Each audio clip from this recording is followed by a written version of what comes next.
उसके पास तो ये सैटेलाइट फोन है। Satellite phone? देखते हैं। लॉक्ड है दया फोन। ये कोई मामूली आदमी नहीं है। कोई मामूली आदमी ऐसा फोन लेकर तो नहीं घूमेगा। पूर्वी, काम करो, देखो और कोई आईडी मिलती है क्या।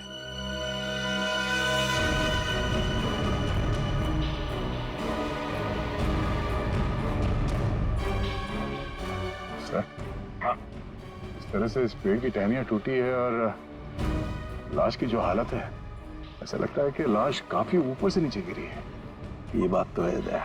सर, सर, हम लोगों ने भी ना बहुत जोरों की आवाज सुनी और जब हम लोगों ने यहाँ आके देखा तो ये बॉडी ना उधर पेड़ पे लटकी हुई थी।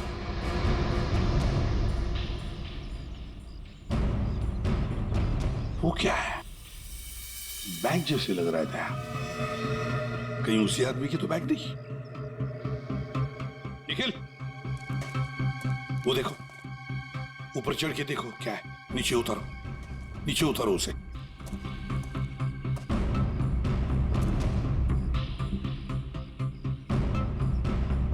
सर, यहाँ आसपास कोई बिल्डिंग तो है नहीं, तो क्या ये आदमी आसमान से टपका? क्योंकि ऐसा तो नहीं कि ये किसी हवाई जहाज से नीचे गिरा। लेकिन सर, ये एरिया तो नो फ्लाइंग जोन में आता है। इसके ऊपर से कोई कमर्शियल प्लेन्स पे नहीं उड़ते। हो सकता है कोई हेलीकॉप्टर गया हो ऊपर से। कोई आवाज सुनी चॉपर की? सर, ये एड्रेस मिला है, नाम नहीं, जो उसने मोजे में छुपा के रखा था। है किसका ये? जरा पता लगाओ किसका एड्रेस है। सर, पूरा बैग खाली है सर। खाली बैग? हाँ सर। ये आदमी खाली बैग लेके क्यों घूम रहा था? हो सकता है इस बैग के अंदर जो कुछ भी था, जिसने भी इस आदमी को ऊपर से फेंका, वो लेकर गया हो।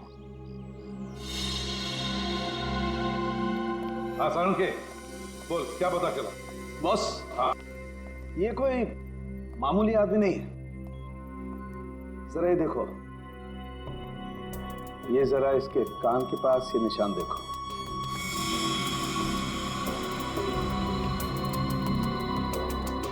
यार ये कोई सर्जरी का, ऑपरेशन का निशान लगता है।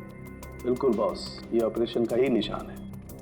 ये निशान देख करके मुझे लगा कोई ना कोई चक्कर है, और इसीलिए मैंने इसके चेहरे की अच्छी तरह से एनालिसिस की। तो इसका चेहरा कई बार बदला गया है boss. Plastic surgery? Plastic surgery. एक चीज और बताता हूँ बॉस, यहाँ पर कुछ दिखाई दे रहा?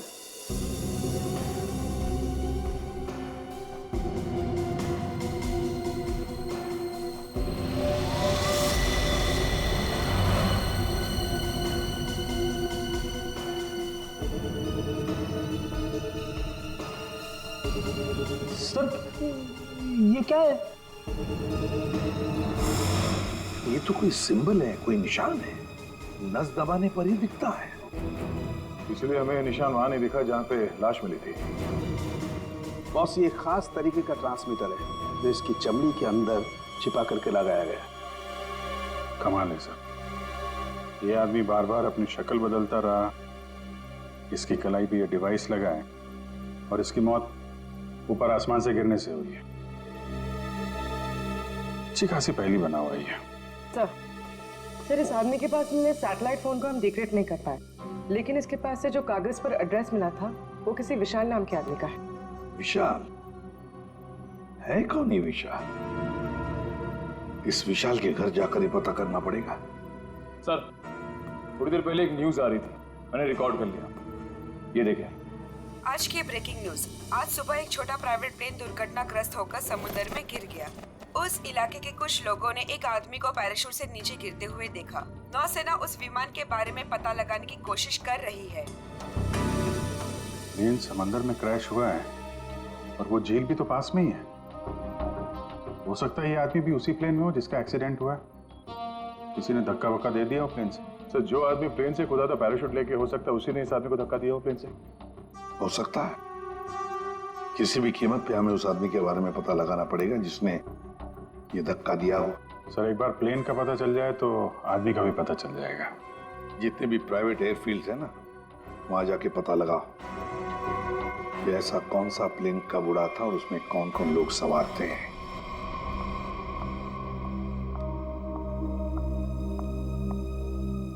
पेशेंट की तबीयत कैसी है? सर्जरी तो अच्छी से हो गई है, पेशेंट रिकवरी में है। ओके, और उनकी फैमिली? इसके वॉलेट से इसकी आईडी मिली थी। पेशेंट का नाम विशाल है। इसके घर पर मैंने फोन भी किया था लेकिन किसी ने उठाया नहीं। आंसरिंग मशीन में मैंने मैसेज छोड़ दिया है कि विशाल हमारे हॉस्पिटल में एडमिट है। डॉक्टर अनिल कहाँ है? उनको बुलाइए, मुझे पेशेंट के बारे में कुछ जरूरी बात करनी है। Okay madam. ये तो अच्छा हुआ उसकी टेलीफोन मशीन से हमें ये पता चल गया कि वो इस हॉस्पिटल में है। सर विशाल जरूर उस आदमी को जानता होगा जिसकी लाश हमें जंगल में मिली थी। Excuse me nurse, yes. हम सीआईडी से। ओके, ये विशाल नाम का पेशेंट है। आइए मेरे साथ। अरे ये कैसे निकल गया? यहाँ पे कोई और भी था क्या? एक लेडी डॉक्टर थी लेकिन मैंने उन्हें पहले कभी यहाँ नहीं देखा। किसी और डॉक्टर को बुलाइए जल्दी।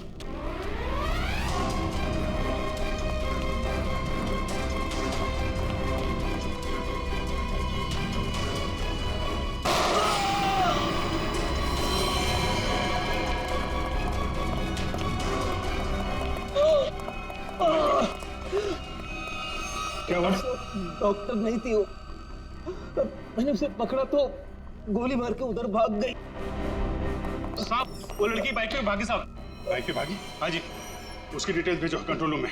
बाकी जाएगी कहाँ? आयशा आयशा आयशा, विशाल को छोड़ो। हमारी प्रायोरिटी क्या है?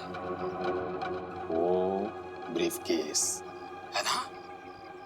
यदि नताशा के पास वो ब्रीफकेस नहीं है तो केडी के पास होगा। इसीलिए मैं कहता हूं सीआईडी को केडी की लाश जहां मिली थी वहीं पर कहीं ब्रीफकेस गिर गया होगा। जाओ जाओ ढूंढो उसे, ढूंढो उसे, ढूंढो। Okay okay. मैंने तुम लोगों को एक छोटा सा काम दिया था, सिर्फ छोटा सा काम, वो भी नहीं कर पाए हैं? विशाल को निपटाने का काम। गोली मारने के बाद उसको हमने समुद्र में फेंक दिया था बॉस। हाँ, हमने सोचा वो मर गया होगा।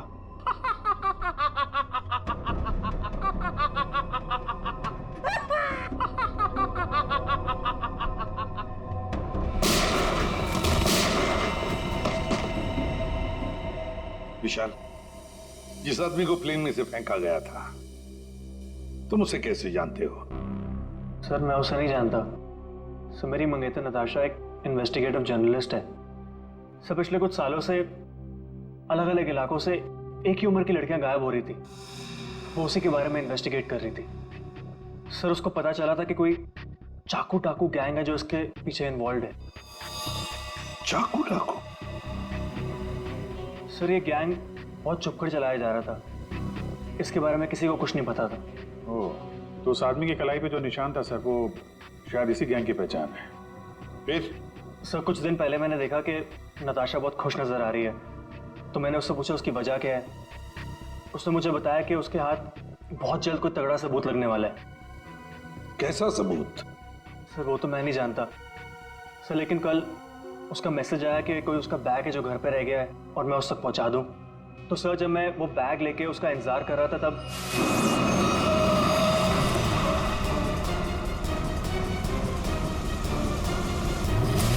सर वहां से वो लोग मुझे किसी अनजान जगह पे ले गए जहां पे उन बदमाशों ने नताशा को कैद कर रखा था। कौन थे वो लोग? सर मैं नहीं जानता सर।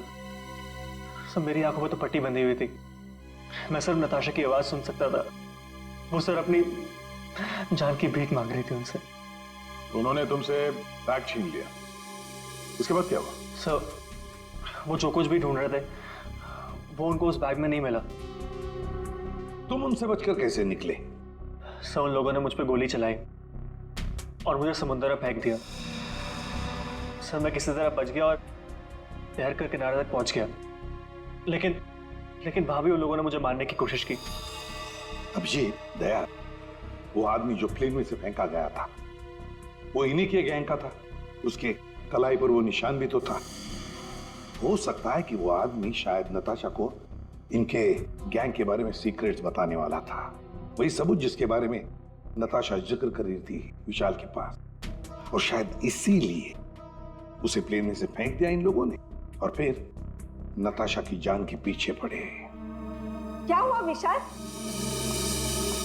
विशाल, तुमने फोन पर बताया कि मेरी नताशा को कुछ हो गया? हाँ आंटी, बदमाशों ने नताशा को किडनैप कर लिया। क्या? हाँ, पता नहीं वो अभी जिंदा भी हो गया। मैं तुमको मना करती रही ना, फिर भी तुमने मेरी बच्ची को फंसा दिया इन सब में। प्लीज प्लीज सर, मेरी बच्ची को बचा लीजिए सर। मेरे पति भी एक पुलिस ऑफिसर थे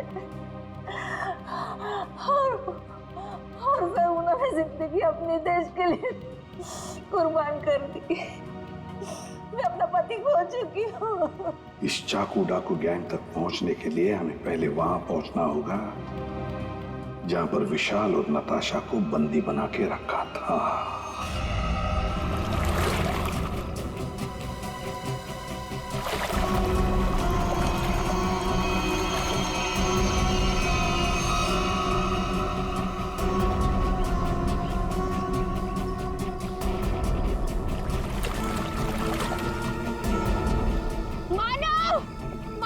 मुझे बहुत घबराहट हो रही है। चलते हैं ना मानव। रुक जाओ, पैसे वाला बैग एक ही झील में गिरा हुआ है, हम लोग माला माल हो जाएंगे। मानव, जितने पैसे मिले उतने काफी है ना। प्लीज यहाँ से चलो, इतना लालच सही नहीं है। 5 मिनट रुक जा।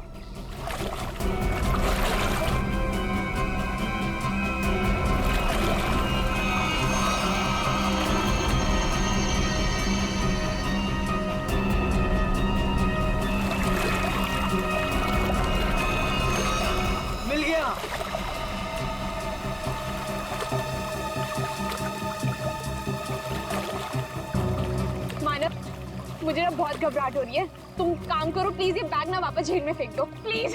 कैसी बात कर रही हो शीतल? अरे ऊपर मारा छप्पर फाड़ कर दे रहा है। ले लो दोनों हाथों से। लो, पकड़ो इसे, पकड़ो इसे, खोलते हैं।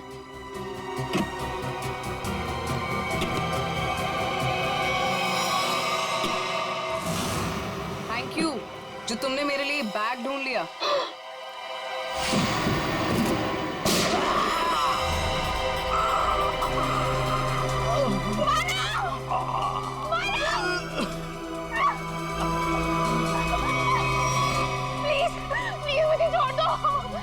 कुछ नहीं किया, मुझे मत मारो। सर, मैं इस मामले में आप लोगों की कोई मदद नहीं कर सकता, क्योंकि पिछले कई दिनों से हमारी एक भी प्लेन किराए पे नहीं गई। झूठ बोल रहे हो तुम। एयर ट्रैफिक कंट्रोल से हमने सब कुछ पता कर लिया है, समझे? उनके रडार में साफ देखा गया है, कल यहाँ से एक प्लेन उड़ा था। जो एयरक्राफ्ट समंदर में गिरा है वो सेस्ना एयरक्राफ्ट है, जो सिर्फ तुम्हारी कंपनी किराए पे देती है। देखिए सर, आप लोग क्या कह रहे हैं मुझे कुछ पता नहीं सर, मेरा यकीन कीजिए सर। तो हमारे पास और भी तरीके हैं तुम्हें समझाने के, तुम्हारा मुंह खुलवाने के। एक बात अच्छी तरह से याद रखना, ये खून का मामला है, समझे? बताओ जल्दी। सर मेरी कोई गलती नहीं है, मैं सब कुछ सच बताता हूँ सर। सर एक आदमी आया था सर, उसे पुरानी सीजनल प्लेन किराए पे चाहिए थी सर, और सर वो इतने ज्यादा पैसे देने को तैयार था कि सर मैं मना नहीं कर पाया, और बिना कोई जरूरी जांच के और बिना किसी पेपर के मैंने उसे प्लेन किराए पे दे दिया सर। उस आदमी को देखा है ना तुमने? हाँ? कैसा दिखता है वो? सर लगभग 5 फीट 10 इंच था सर उसका हाइट सर, गोरा था सर, और सर पतला था और हल्की दाढ़ी थी सर उसकी, और सर उसके साथ एक आदमी और था सर। ये दूसरा आदमी जरूर वही आदमी होगा सर, जिसने उसे प्लेन से धक्का दिया था। अब प्लेन क्रैश में बच के भाग निकला वो तो मर चुका, जिसने तुम्हें पैसे दिए थे। वो दूसरा आदमी है ना, उसका स्केच।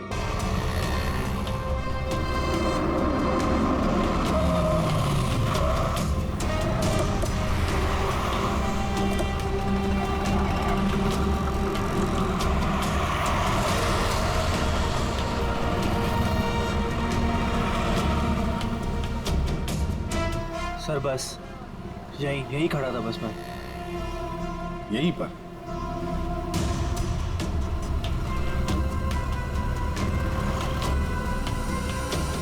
देखो ईशा, अपने दिमाग पर जोर डालो और याद करने की कोशिश करो क्या हुआ था तुम्हारे साथ। ये वही एक तरीका है नताशा तक पहुंचने का। सर मेरे आंखों में पट्टी बंधी हुई थी। मुझे बिल्कुल आइडिया नहीं कि वो लोग मुझे कहाँ ले गए थे। ठीक है, गाड़ी में बैठो।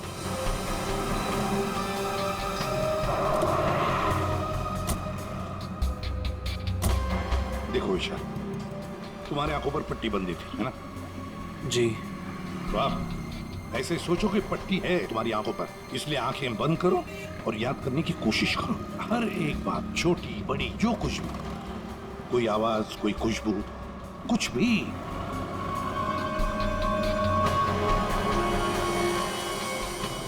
सर याद आया, जब मुझे गाड़ी में बिठाया उसके बाद गाड़ी बहुत देर तक सीधी चल रही थी। गाड़ी कहीं भी नहीं मुड़ी थी।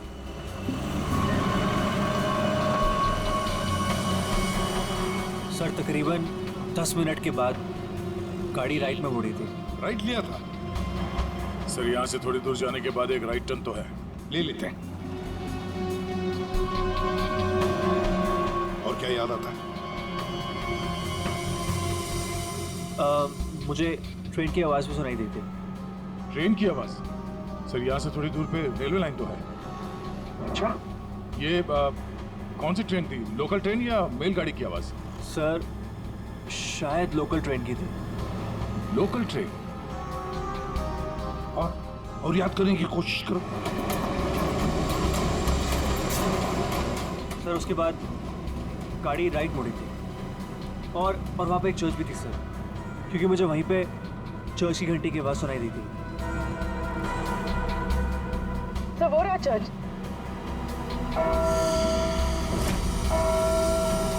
सर उसके बाद गाड़ी ने लेफ्ट टर्न लिया था और थोड़ी देर गाड़ी चल रही थी। अच्छा, कितनी देर तक लगभग? सर ये तो नहीं पता कि कितनी देर गाड़ी चल रही थी, लेकिन हाँ जब गाड़ी रुकी तो उस वक्त रेडियो पे एक गाना चल रहा था, बल्ले बल्ले, और 99.9 FM पे सर। पूरी जरा फोन करो रेडियो स्टेशन पे 99.9 पे। सर। और उसके बाद गाड़ी रोक दी गई और मुझे बाहर निकाल के किसी मकान के अंदर ले जाया गया। तुम्हें किडनैप कितने बजे किया गया था? सर मैंने उस वक्त अपनी घड़ी देखी थी, तकरीबन 6:30 बजे थे। Okay, thank you. सर गाना 7:15 में चला गया। 7:15 बजे गाना बजा गया, 6:30 बजे इसका किडनैप हुआ, 7 बजे इसने चर्च की बेल सुनी और 7:15 बजे इसने 99.9 FM पर गाना सुना, बल्ले बल्ले। तो इसका मतलब है चर्च से लेकर 15 मिनट की दूरी पर वो घर होना चाहिए।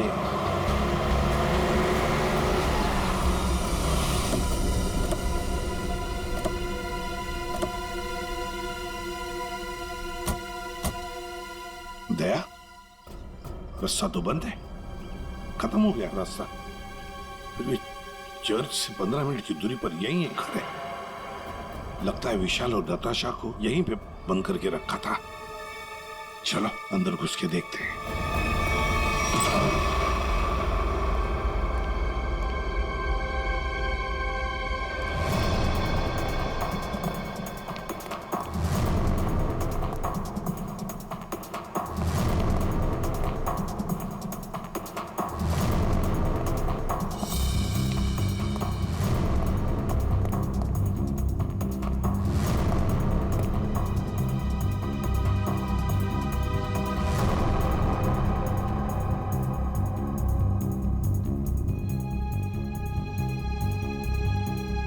बताओ क्या हुआ था यहाँ पर? मुझे यहाँ घसीट के लाया गया था, मेरी आंखों पे पट्टी थी। तो बता सकते हो कितने लोग थे, कुछ अंदाज? मुझे तकरीबन 3 लोगों की आवाज सुनाई दी थी। अच्छा। और उसमें से 2 आदमी थे और एक लड़की। 2 आदमियों के साथ एक लड़की भी थी? जी। उसी ने कहा था कि इसको गोली मार दो। फिर मैंने किसी के कदमों की आवाज़ सुनी मेरी तरफ आते हुए, और फिर गोली की आवाज़ आई और अचानक मेरी जांघों में आग लग गई। गोली मेरी जांघ में घुस गई थी।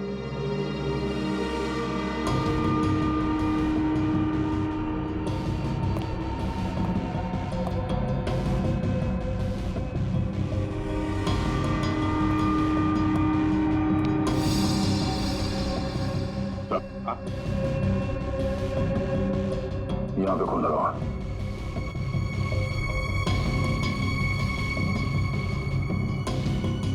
और तो आसपास कहीं कुछ दिख नहीं रहा सर। विशाल, जब तुम्हें वो यहाँ पे ले आ रहे थे तब सर तो कोई आ रहा है।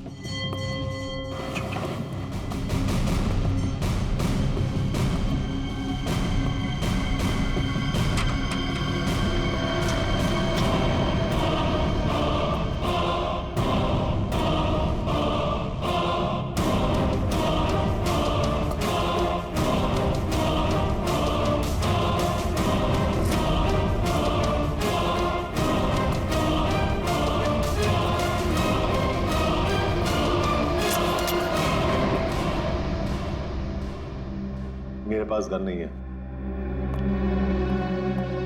गन नहीं है तो फिर यहां क्या करने आए हो? किसी को ढूंढ रहा हूं। किसे ढूंढ रहा? एक लड़की को। वो लड़की तुम्हें यहीं मिलेगी, ये तुम्हें कैसे मालूम? पिछली बार वो मुझसे यही मिली थी। जरा तुम्हारी शक्ल तो देखें।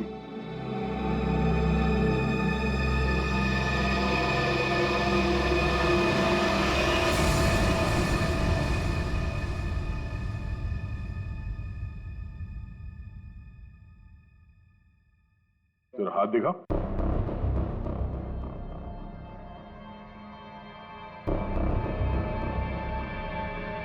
तुम जो सोच रहे हो मैं वो नहीं हूं। मैं चाकू डाकू गैंग का नहीं हूं।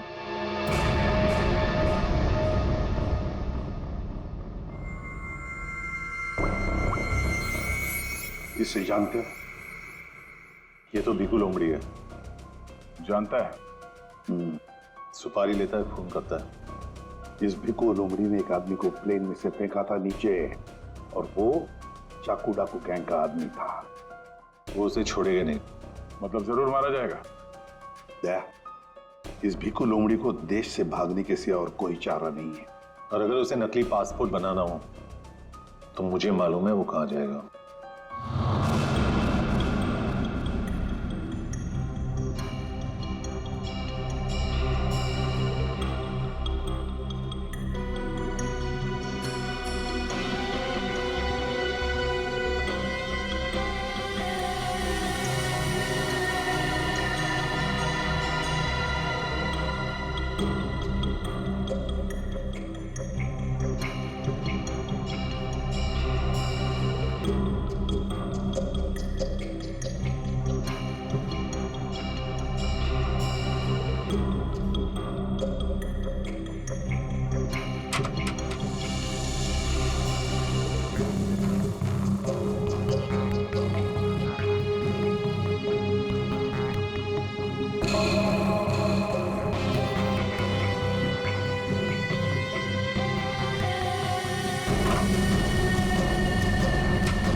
याद सतावे I don't know what you're saying All I know is that I came to party तेरी तो हमेशा याद सतावे धूम मचा दे रंग जमा दे तेरा बिल्कुल तेरा पासपोर्ट रेडी है Came to party तो इधर क्यों है?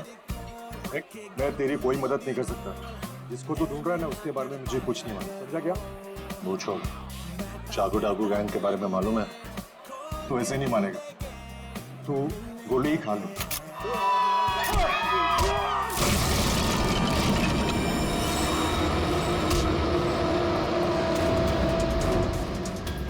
चाकू डाकू वाले तुम लोग की वाट लगा डालेंगे। वाट तो हम लगा देंगे। हम लोग दिखते नहीं है, पकड़ में नहीं आते, तुम सबके सब मारे जाओगे, सबके सब। हमें मार देगा हाँ?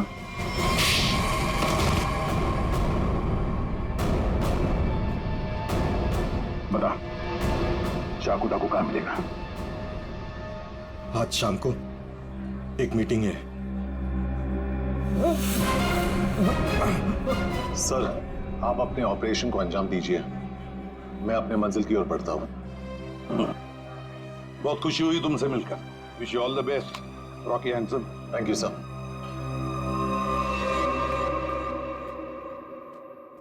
बॉस, बॉस ब्रीफकेस मिल गया सर, और वो 2 लोग जो थे उनको भी खत्म कर दिया मैंने।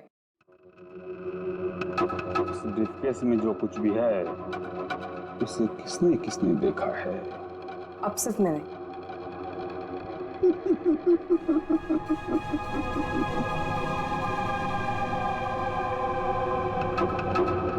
तुम बड़ी प्यारी हो आयशा, बड़ी अच्छी हो तुम, लेकिन क्या करें, इस ब्रीफकेस में जो कुछ भी है उसे देखने के बाद कोई जिंदा नहीं रह सकता, समझे? बॉस, पर मैंने इस ग्रुप के लिए कितना सब कुछ किया है बॉस, प्लीज। आयशा, हमारे ग्रुप का हेड कौन है ये मेरे सिवाय कोई नहीं जान सकता। नहीं बॉस प्लीज, नहीं boss please, please boss, boss boss boss please मेरी बात सुनिए बॉस, बॉस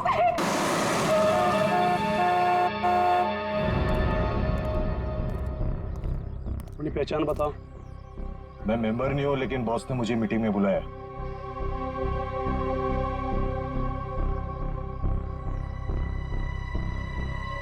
भेज दो। ठीक है बॉस।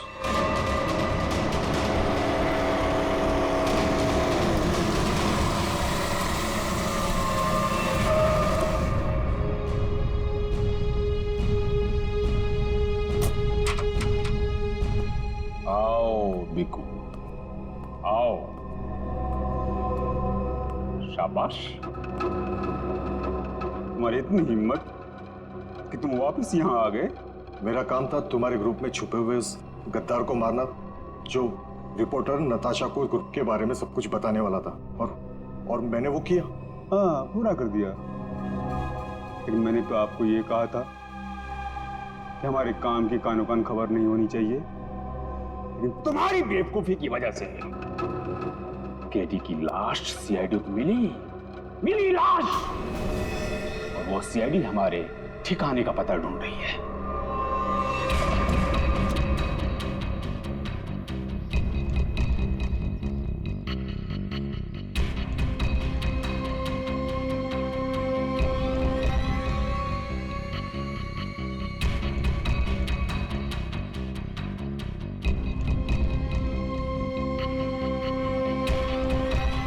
मैंने सारा काम चुपचाप ही तो किया था। सबसे पहले मैंने केडी का भरोसा जीता, उसे कहा कि यहाँ से भागने में मैं उसकी मदद करूंगा। बड़ा ही शातिर खिलाड़ी था केडी तुम्हारी गैंग का। अरे बड़ी मुश्किल से मैंने उसे प्लेन से बाहर फेंका, जानते हो? और तुमने ब्रीफकेस भी बाहर फेंक दिया। हाँ? भला हो आयशा का कि ब्रीफकेस लेकर वापस आई। सजा तो मिलेगी इस गलती की, सजाए मौत।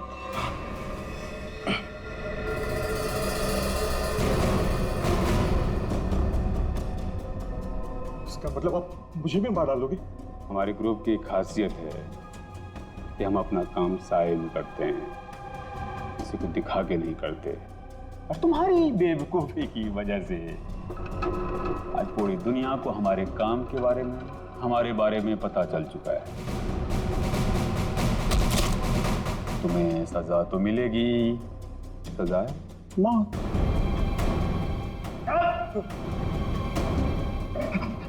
एक मिनट, मेरे पास कुछ है तुम्हारे लिए। मेरे लिए? बताओ बताओ बताओ। सीआईडी यहीं पर ही है।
सब कुछ खाक हो गया था।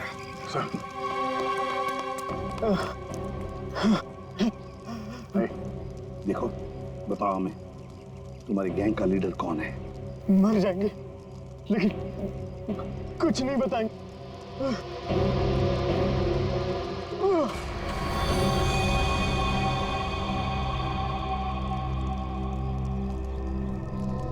चल, बैग।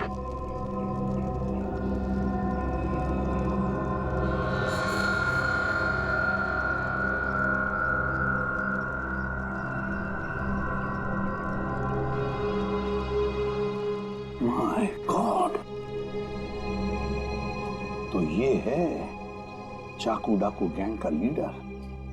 दया, अभिजीत को इन्फॉर्म करो जल्दी।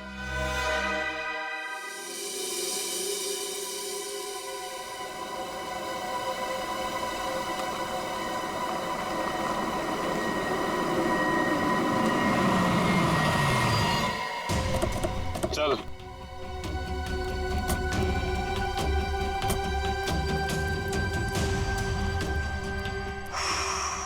ये कहाँ आ गए अब क्या करने वाले हो तुम लोग मेरे साथ? क्या करने वाला हूँ? कुछ नहीं करने वाला हूँ।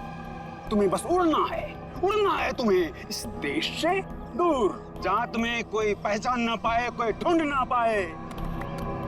ये प्लीज प्लीज ऐसा मत करो मेरे साथ, मुझे छोड़ दो।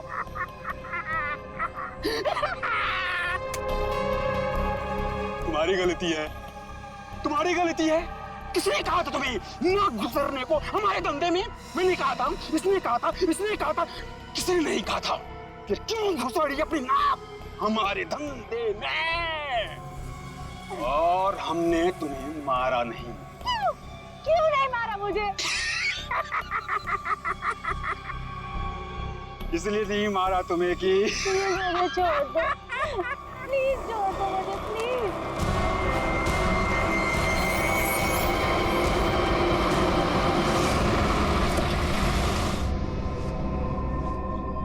चलो चलो, हेलो बोलो, हेलो बोलो। हमारे ऑर्गेनाइजेशन के हेड से हेलो बोलो।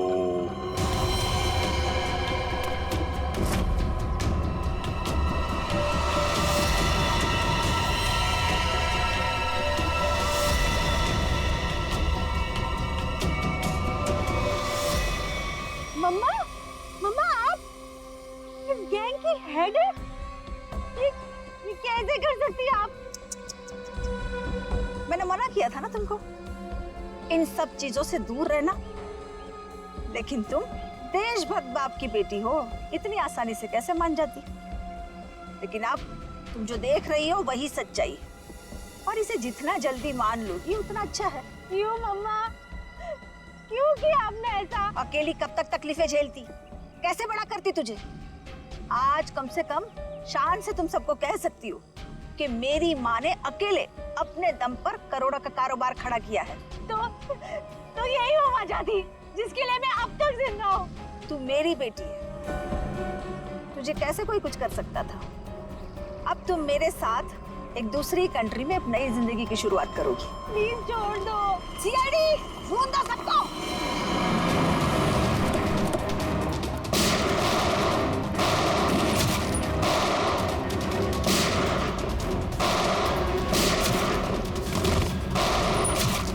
हेलीकॉप्टर कब आएगा? मम्मा छोड़ो मुझे, मम्मा। वहीं रुक जाओ, वरना इसे उड़ा दूंगी। ये कुछ नहीं करेगी। चुप रह।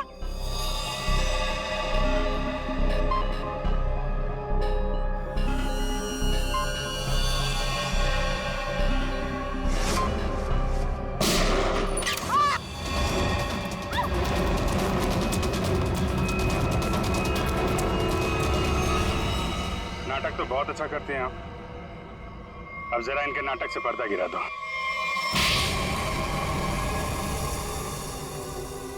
अपनी बेटी को किडनैप किया तुमने। बिजनेस में कोई रिश्ता नहीं होता है। कमाल है। और जिन जिन लड़कियों को किडनैप किया उनका क्या किया तुमने? नर्क में जी रही थी सबको जन्नत पहुंचाया मैंने। अब जन्नत वाले खुश, वो खुश और मैं भी खुश। इतने लोगों को खुशियां देना गलत कैसे हो सकता है? हजारों मासूम लड़कियों की जिंदगी तबाह की है तुमने, और ना जाने कितने मासूम लोगों को मरवा दिया। तुमने जो कुछ भी किया है कानून उसकी कड़ी से कड़ी सजा देगा। अब जेल की सलाखों के पीछे बैठ के खुश होती रहना जब तक फांसी का ऑर्डर नहीं आ जाता।